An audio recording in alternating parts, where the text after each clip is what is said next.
Welcome to Ozfish. Dave here. Let's get some. Well, welcome to episode 2 of Down the Rabbit Hole, chasing jewfish in the Hunter River on lures. I fished a couple of days ago and it was a pretty good session actually. I learned quite a few things just from that one session. So one thing I learned is that there's quite a bit of bycatch of flathead when you're chasing those school jew, which is good because, you know, it stops you from getting bored. If you want to get a feed, they are a fantastic feed, flathead, but there were a lot of flathead around the other day in the dark and in the afternoon, so it didn't really matter, you know, daylight or dark, but there were a lot of flathead around. And I was lucky enough to catch 3 jewfish, so that was good. Got my target species, nothing big, a 75, a 70 and about a 60, so that's good. So I'm just going to continue my journey tonight, continue to explore around, try a few different lures. What I found was the other day, I have a lot of lures in the boat. So what I'm going to do is I'm going to try to actually narrow it down to about 5 or 6 lures that I can actually just use consistently. And I think that's kind of the key. Don't confuse yourself too much. Get about half a dozen lures, build up your confidence with those half a dozen lures, and then just, you know, cover the ground, fish the tides, put the time in, and you'll catch the jew when you find them in the system. But what I found a couple of days ago, the number one deadly lure was the Berkeley Gulp Nemesis 6.5, and I was using the pilchard colour. I've got some white, different colours today, but man, that lure on a ½ ounce was absolutely kind of like deadly on the flathead and the jew. It was so successful that I threw that lure most of the afternoon and the night, so it was working really good. So that's one lure that I'm definitely going to put into my top 6. But yeah, it's blowing a fair bit from the west this afternoon. I expect it'll drop away in the dark. It's a nice hot afternoon, beautiful afternoon. Big tide coming onto a full moon, about a 1.8 metre tide. So another thing I learned is that sometimes what happens is that on the run out tide the other night, it was just boring so hard in around the main river, in around the structure, that what I find is I actually got out of the main river and got up into some different parts of the river out of the main flow, and that's where I caught the jew, and it's much easier to fish. So it depends on the wind direction, what's happening. But yeah, that was one thing I learned as well, is sometimes on really big super new moon, full moon tides, sometimes it can be advantageous just to duck in out of the main channel. It's okay if you come out to the main channel in the last couple of hours, last hour and a half, turn of the tide. That's really good, but in that middle section of that pumping river, it can be hard to fish sometimes. So I just need to modify a few techniques in relation to that. Perhaps use some slow pitch jigs or something like that to get down in that hard flowing current. And what I found was the jew overnight are pressed in really super hard on that structure. So yeah, I was just kind of like teabagging a lot of flathead and jewfish, so they're really pressed in the night. But I'm in the Steel City, man, check it out. Newcastle, the Steel City. But beautiful fishing grounds, really. I mean, you know, like you've got rock walls, you know, you've got, you know, huge coal loaders and wharves and lots of things for the fish to sort of hide in. So lots of bait drawn into these areas. But anyway, let's go and do some fishing, see if I can catch some jewfish.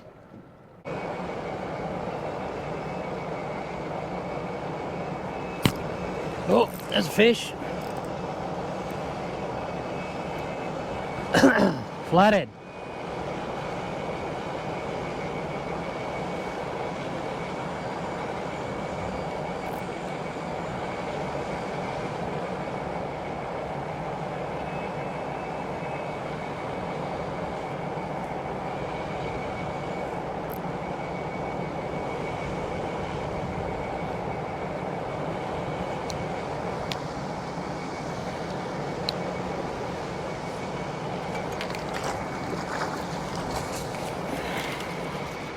Nice flathead.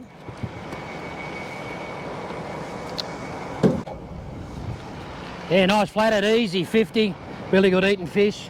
Just going to catch and release today. I got plenty of flathead, but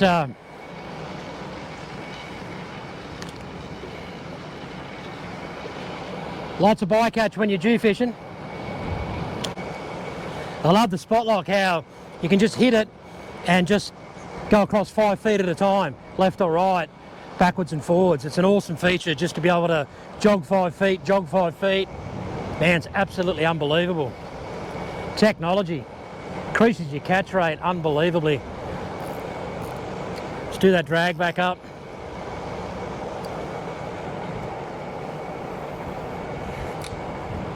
Just methodically working this area here. That fish actually came on a 1, 2, 3 double rotation of the handle. Just pop, pop, pop.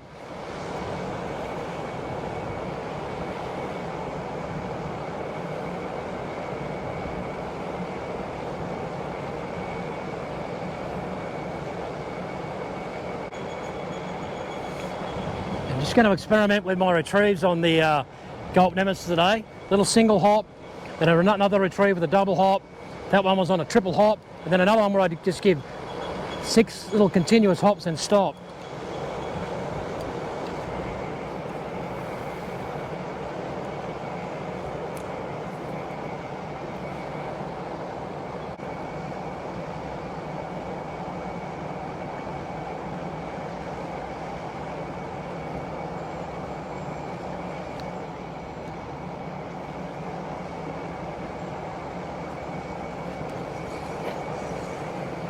Oh, there's a fish.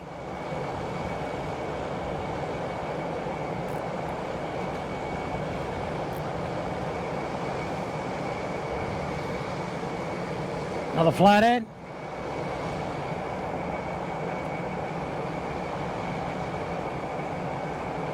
Don't think he's woken up.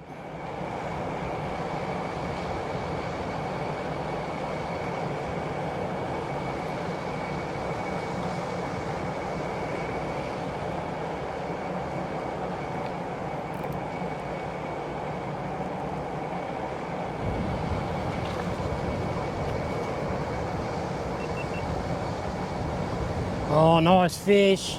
Just got him in the lip.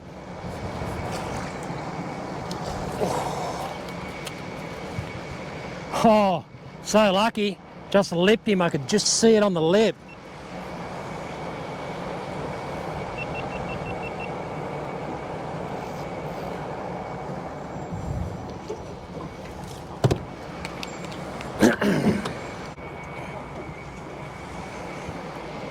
Yeah, nice fish, slightly bit bigger than the other one. 55, maybe 60. Awesome.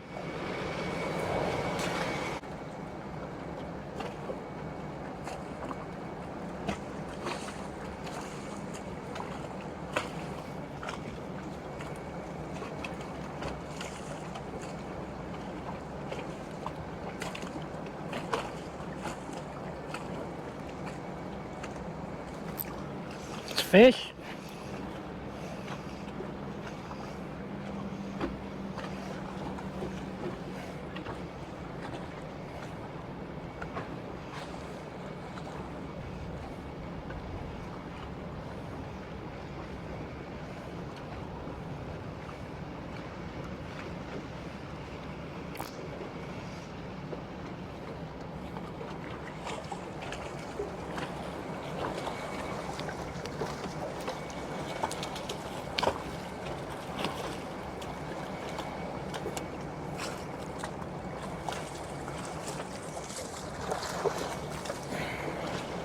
Another flathead. Be a nice eating fish if you're keeping flathead. That's 3 flathead. A lot of flathead around today.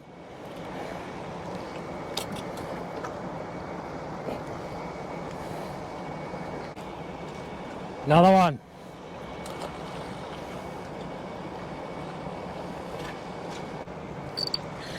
Fish. The old jerk shad. An oldie but a goodie.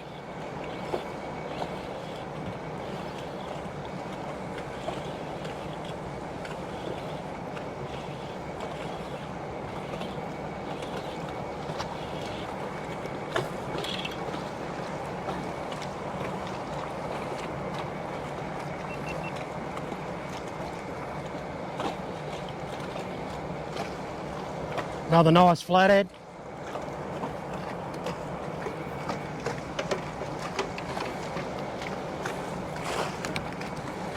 Oh, another one, nice one.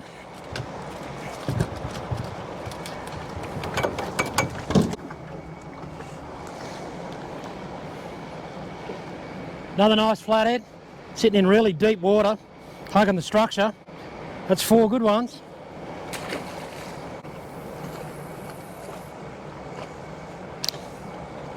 Quite often when I throw out, what I'll do is I'll leave the bail arm open, just put the braid between my thumb and forefinger and feel it as it goes down. And then if I do get hit in the drop, I can just smash the bail arm over and strike. Do that outside all the time when we're snapper fishing. Works good on the river too, you know, when you're fishing in deep water on your lures. I've never used the Nomad squid lure before. Let's try that in a 1/2 ounce. See what the fish think of that.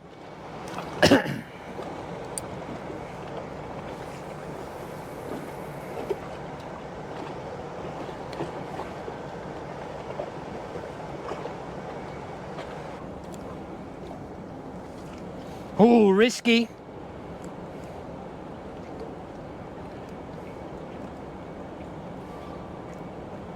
Sometimes the Jew will pick you up on the drop too. When you find them on the structure, yeah, sometimes you'll be on the drop. Whoop, you'll feel them just smash on the drop.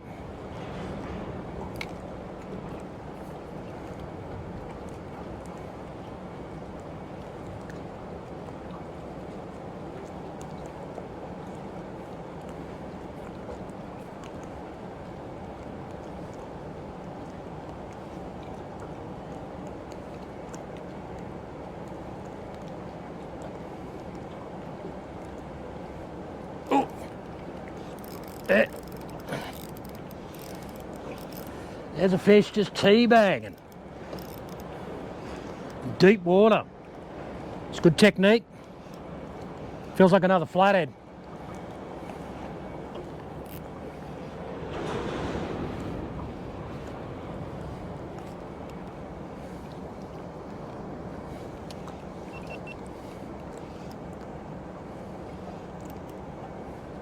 Oh no. Target species. Just a little tacker.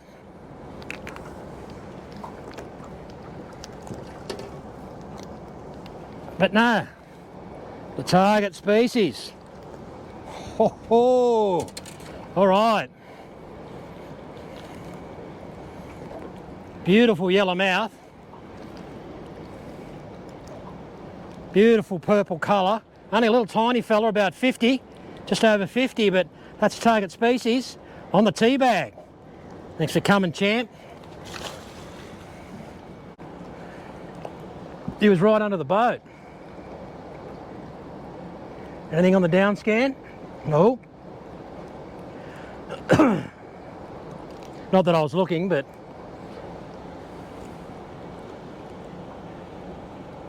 on the bottom.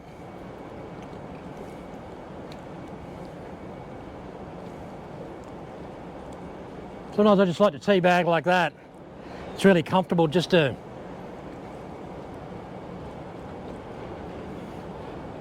give a slight wind on the reel with your hand. And what's really cool when you're tea bagging is that you can actually cover a bit of ground by walking up and down all around the boat.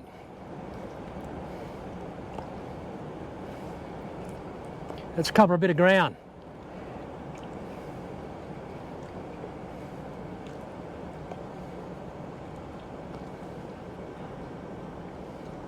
Let's go up this way.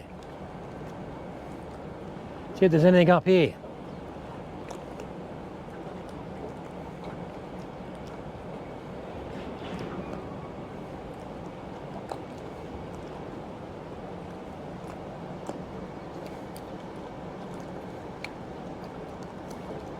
Come on.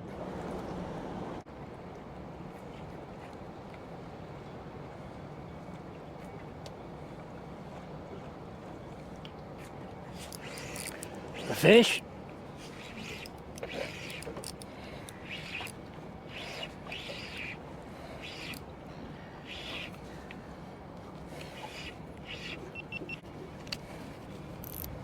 Could be a Jew. He's gone out a bit wider.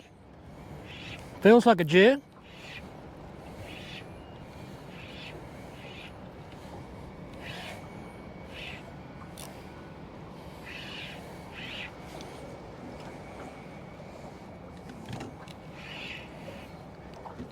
Yeah. Small Jewfish.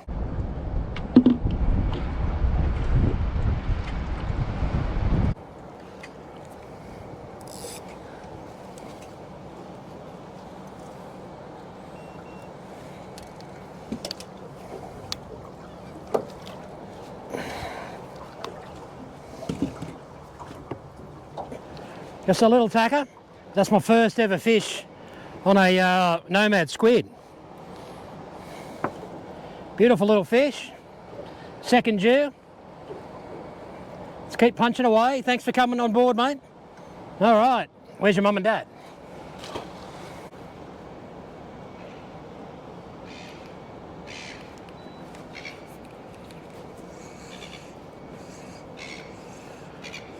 Oh, that fish got me on the drop.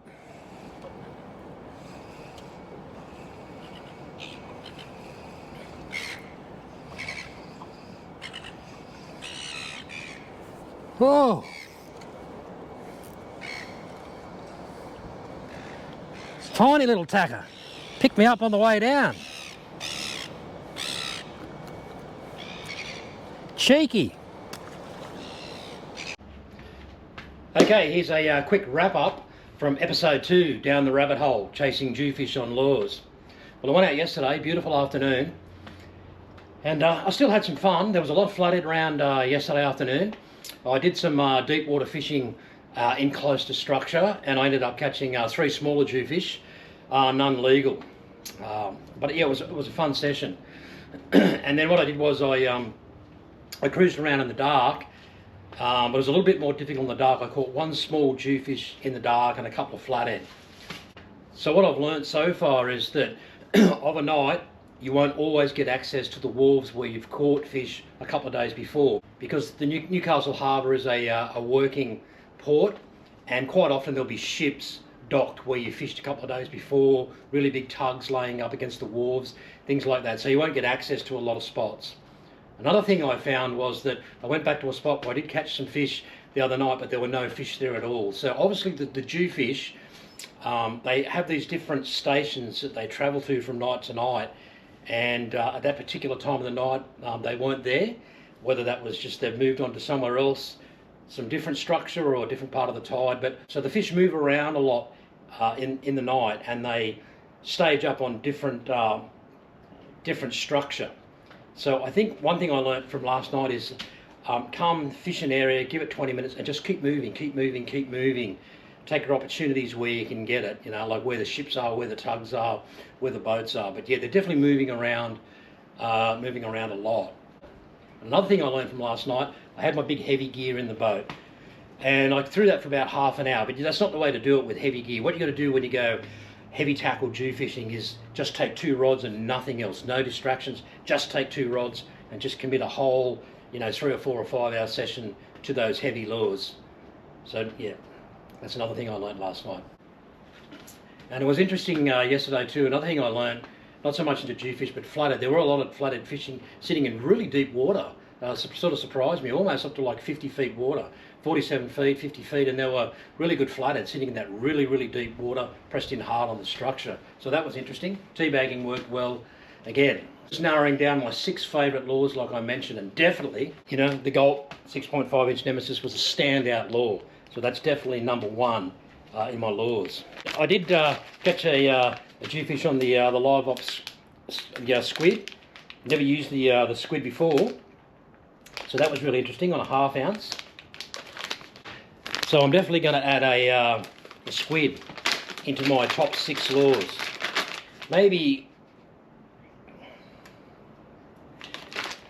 even up to like the 7-inch size, which I think will be really good chasing Jewfish.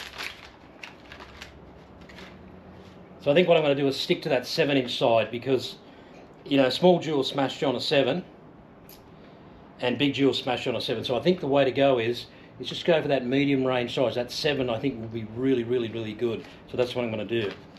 And I did get some good flathead and a Jew on the dozer, the Nomad dozer.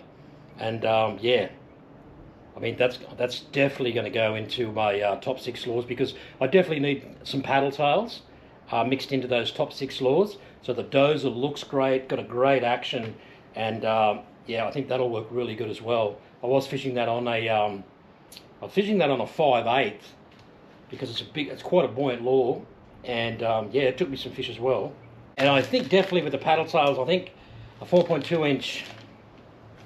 I think the Bait Junkie minnow in 4.2, I think I'm going to add that into my paddle tail collection. And I think the Rapala Crush City heavy hitter. But I think that's the 3 paddle tails I'm going to go with. I'm going to go with the Daiwa Bait Junkie 4.2 minnow, the Rapala heavy hitter, the Nomad dozer. I obviously want to put a soft vibe into those top 6 lures. Whether it's, I think what I'll carry is Jackal Transams, Samaki Vibalicious, and perhaps a fish trap. I've never fished with a fish trap before. So definitely into those top 6 so far is the Berkeley Gulp Nemesis, the paddle tails, the soft vibe, and a squid lure. And a lot of guys don't chase Jewfish on jerk shads, but I really love a 5-inch jerk shad. So a 5-inch jerk shad in a couple of different colours is definitely going to go into my top 6 lures when I'm chasing, you know, like school Jew in the river. So a little bit of work yet to be done, a couple of sessions yet to be done in relation to slow pitch jigging. See how that goes. And yeah, maybe some Nomad squid lures or something like that. You know, just teabag really close to the polens might work as well. But anyway, I hope you enjoyed that short episode. That's episode 2 done. We've got 3 or 4 episodes to go. If you like what I'm doing, make sure you subscribe, hit the like button, hit the notification bell, send me a comment. I get back to most blokes. Until next time, this is Dave. Until next time, this is Dave signing off. And always remember, let's get some.